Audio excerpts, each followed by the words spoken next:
My life flashes in front of me as big as the sky. And it was right then and there, God and I began to look at my life.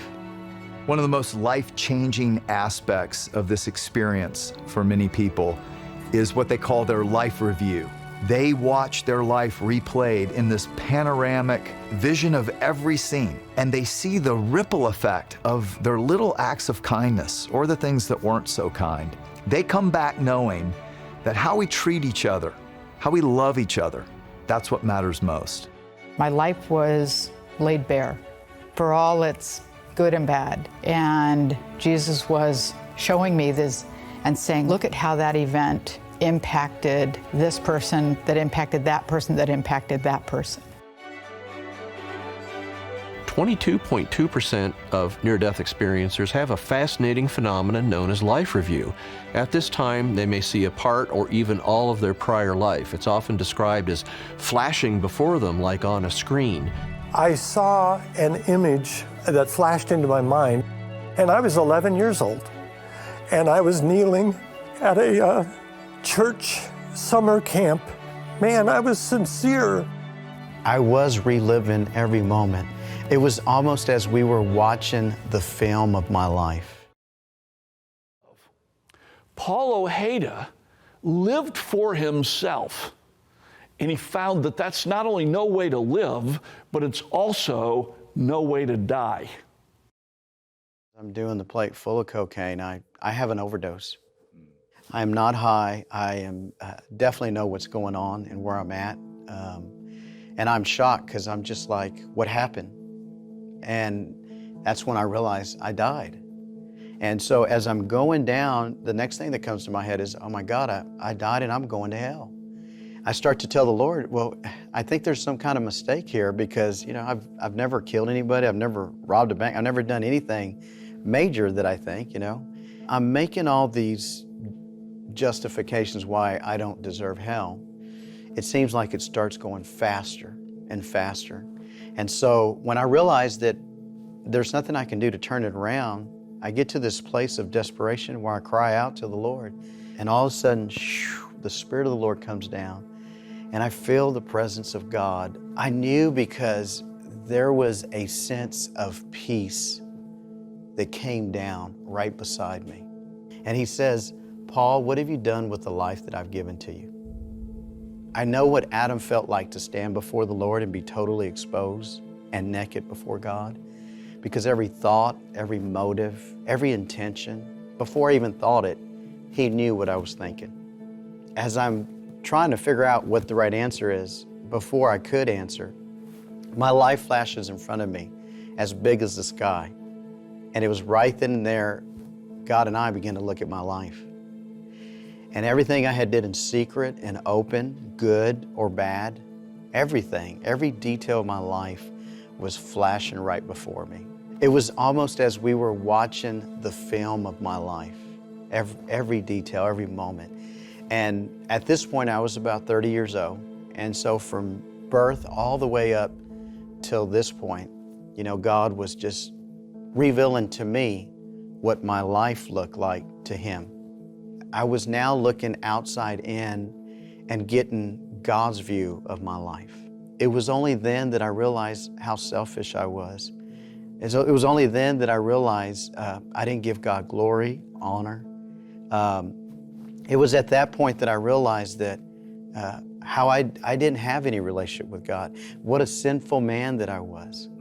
I had done nothing with this thing, this precious thing called life that God gave me. I had done nothing for Him with it.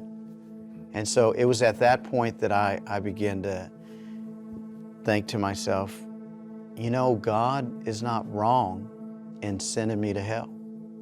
It was at that point that I realized that God was just in His actions in sending me to hell. I couldn't weasel my way out of this one. I couldn't come up with an excuse. You know, the truth was before me. And it was probably the saddest moment in my entire life. And so at that point, I began to tell the Lord, I feel like there was a change of heart in me. It was at that point that I said, God, I don't even want to come back for me. Matter of fact, if you want to send me to hell, it's okay. But I don't want anybody to come to this place. Absolutely nobody. Bam, I wake up and I'm in the hospital with the IVs. And I look over to my side and I see Lillian. And I tell her, I said, I found that God you've been telling me about. And I'm not going back. I'm not going back to hell. I said, from this point forward, I said, I'm going to serve him. Howard, tell us about this life review that you had. There was a number of angels, I call them angels, who had been recording my entire life, all my life, and Jesus wanted them to play out in chronological order the scenes of my life. And the entire emphasis was on my interaction with other people, of course, initially starting out with my mother and father and my sisters, and then, you know, school and friends. And so you saw it, or you we saw it, experienced we felt it, we experienced it. It was really interesting because it was the whole emphasis was on people and not on things. Matter of fact, there were some instances where I had won promotions, honors, awards, and they skipped them. And I said to Jesus, "You're skipping the most important thing in my life. This is what I lived for, to get this award, Kentucky Artist of the Year." Big banquet in my honor and a big cash prize and everything. And he said, "That's not what we're here for you to see. That's not important. What I want you to see is how you treated the students." So what I learned in my life review was that the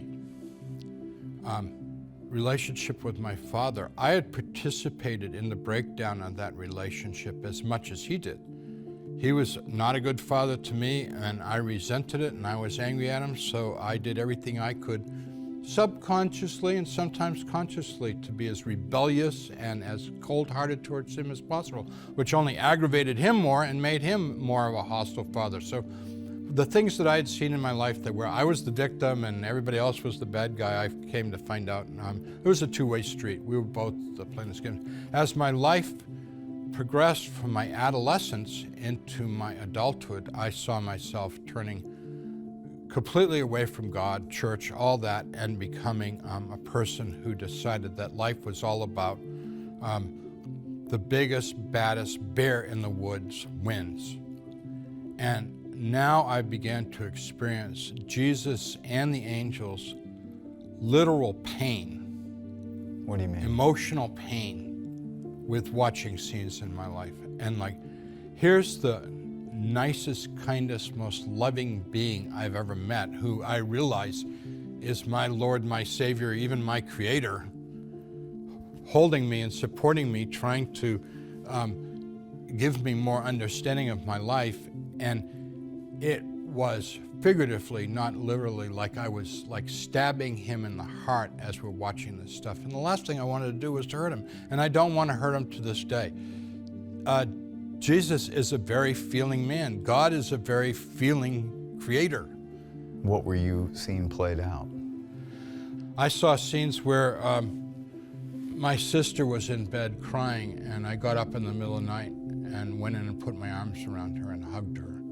And Jesus and the angels were so filled with joy that I had been willing to do that, to try and help her a little bit in her grief.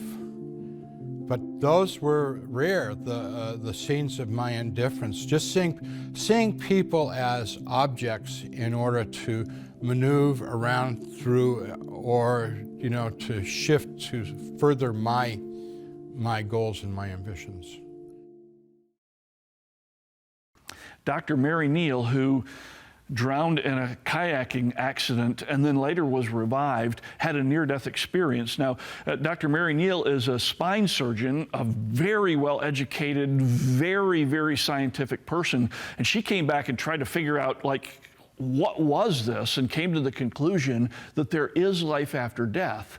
And in her life review, she experienced how important what you do matters in this life and the life to come. Let's watch her life review. We did go through a life review, and it was nothing like I would have imagined. My life was laid bare for all its good and bad. And one of the things we did was look at many, many, many events throughout my life that I would have otherwise called terrible or horrible or sad or bad or tragic. And instead of looking at an event in isolation or looking at how it impacted me and my little world, I had the most remarkable experience of seeing the ripple effects of the event when seen 25, 30, 35 times removed. The impact an event had on me, on my little world, but then also on other people in the world. And looking at how an event that I would have said was bad changed me and changed others, such that again and again and again I was shown that indeed it's true that beauty comes of all things. And it was really a life-changing experience. We can look at events or obstacles or setbacks in our own life that happened 10 years ago. You lose a job and you're devastated, but you look back 10 years and you're so grateful because loss of that job set you up for the next opportunity. And it was remarkable to be shown so many times the truth of that verse, the truth of God's promise that there really is beauty that comes from all things. So we were talking about these events, and Jesus was showing me this and saying, look at what it did. Look at how that event impacted this person, that impacted that person, that impacted that person. And the reality is that we are here for a reason. We are here to learn and grow and change and help others do the same. And we don't have much time to do it. Yeah. I mean, Well, we need to Scripture be... says make the most of every opportunity, for the days are evil. Absolutely. We need to be about God's business every moment of every day. One of the things that changed for me very dramatically is, and I believe it can change anyone's life, is that if you accept that there's life after death, and then even more so if you accept the rest of God's promises, but if all you do is accept that there really is continued existence after death, it changes the way you see today. Yeah. Because all of a sudden, every day matters, every moment matters, every choice, every decision, it matters.